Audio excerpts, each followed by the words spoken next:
तो ये ओबीसी ही अकेला प्रधानमंत्री और सभी स्टेटों में जो है मुख्यमंत्री बना सकता है। दिल्ली में सरकारी आवास है, उस पर कब्जा किसका है? 3% ब्राह्मणों का, कहीं 70% कब्जा है, कहीं जो है उसका 50% कब्जा है।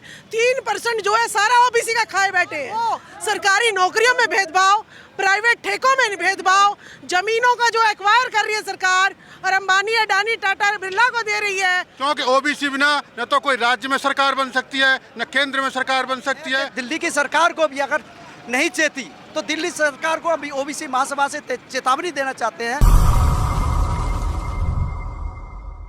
वोट हमारा, राज तुम्हारा, नहीं चलेगा नहीं चलेगा। ओबीसी समाज लगातार एकजुट हो रहा है और जानकारी के लिए बता दूं, आज अहिल्याबाई होलकर की जयंती है। लगातार ओबीसी समाज एकजुट, क्या कहेंगे सर?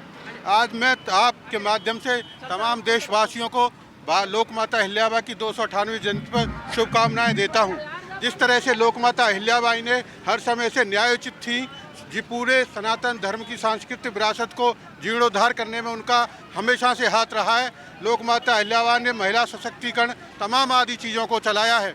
अगर मैं पूरे भारतवर्ष में देखूं तो 6773 उन्होंने मंदिरों का, मस्जिदों का और पूरे सड़क को, ढाणी, कुएं तमाम का उन्होंने जीर्णोद्धार किया है। अगर आज की विषय में बात करें तो पूर्व में पुरी, पश्चिम में सोमनाथ मंदिर, उत्तर में अगर बात करूं तो मैं केदारनाथ, और अगर दक्षिण में बात करूं तो श्री सेलम। ऐसा कोई 12 ज्योतिर्लिंगों में ऐसा कोई ज्योतिर्लिंग नहीं है जहां तक लोकमाता अहिल्याबाई ने उनका जीर्णोद्धार नहीं करा है। आज उन्हीं के हम ओबीसी महासभा के तत्वाधान में दिल्ली प्रदेश की तरफ से ये ओबीसी के उसमें तत्वाधान में हम लोकमाता अहिल्याबाई की ये 298वीं जयंती मना रहे हैं। वहीं ओबीसी समाज तो लगातार राजनीति झंडे डंडे की करता है।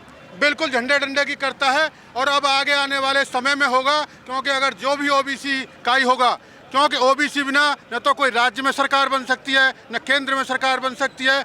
जो भी अगर सरकार बनेगी उसमें ओबीसी की बहुत बड़ी भूमिका रहेगी। और हम चाहेंगे कि जिस तरह से बोला क्या कि जितनी जिसकी हिस्सेदारी होनी भी चाहिए, हमारी भी हिस्सेदारी ओबीसी समाज की पूरे, चाहे कोई राज्य की सरकार हो चाहे केंद्र की सरकार हो, उसमें भी हमारी हिस्सेदारी जरूर होनी चाहिए। अब बिल्कुल समय आ गया है कि हमारे लोग भी विधायक भी बनेंगे, सांसद भी बनेंगे और मंत्री भी बनेंगे।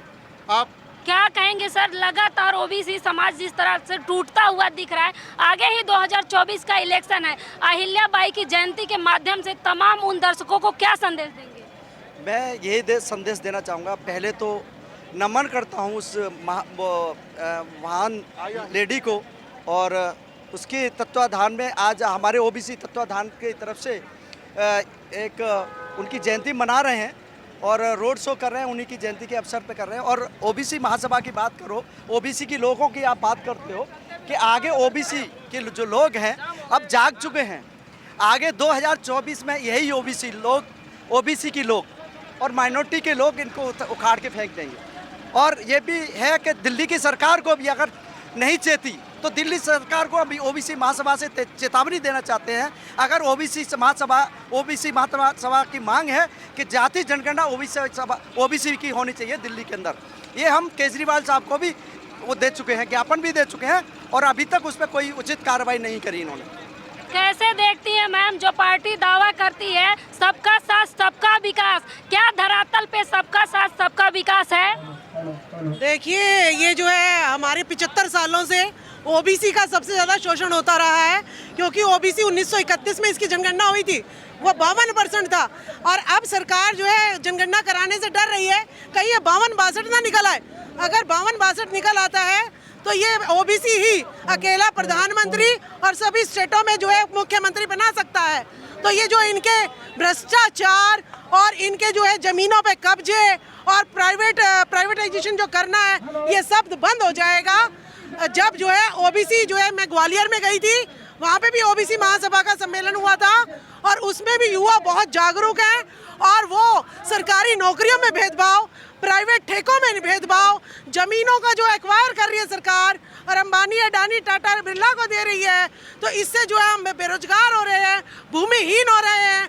दोबारा से हम जो है धन से वंचित हो रहे हैं, नौकरियां तो हमारे पास रही नहीं, बेरोजगारी बढ़ रही है। इसीलिए आज ओबीसी हर स्टेट में जो है सड़कों पर उतर आया है और 2024 में ओबीसी इनके नाक में दम करके रहेगा कि या तो हमारी जाति का जनगणना कराओ और उसी हिसाब से हमें धन, संपत्ति और जो है एमपी, एमएलए सब चीज़ों में हमें बराबर की हिस्सेदारी हमारी चाहिए। चाहे हिंदू हो या मुसलमान, ओबीसी समाज जहां भी है उसे लगातार टारगेट किया जा रहा है। आप चाहे काशी की घटना देख लें, कैसे पलायन पे मजबूर हैं वहां के मुसलमान, क्या कहेंगे?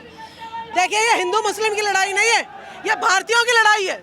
अभी जो है प्रोपेगेंडा फैलाया जा रहा है कि गुजर हटाओ हिंदू लगाओ, सैनी हटाओ हिंदू लगाओ, नहीं, सारे जो है कोई जाति नहीं लगेगी, कोई वर्ग नहीं लगेगा, सिर्फ और सिर्फ भारतीय, सभी अपने पीछे भारतीय लगाओ और सबको संविधान के अनुसार हर किसी की हिस्सेदारी सुनिश्चित करो। तो यह प्रोपेगेंडा नहीं चलेगा इनका। आगे ही 2024 का इलेक्शन है, तो कैसे देख रही हैं कि युवा कैसे तैयार होंगे? ओबीसी समाज तो लगातार हिंदुत्व की बात करता है। देखिए, युवाओं को हम डाटा दिखा रहे हैं कि बताइए आईएएस तुम्हारे कितने हैं, आईपीएस कितने हैं, जो आपके दिल्ली में सरकारी आवास है उस पर कब्जा किसका है? 3% ब्राह्मणों का, कहीं 70% कब्जा है, कहीं जो है उसका 50% कब्जा है, 3% जो है सारा ओबीसी का खाए बैठे हैं। SC ST को कहने के नाम पर 22.5% है, लेकिन अगर डाटा देखें तो उनको आज भी 6% के करीब ही मिल रहा है।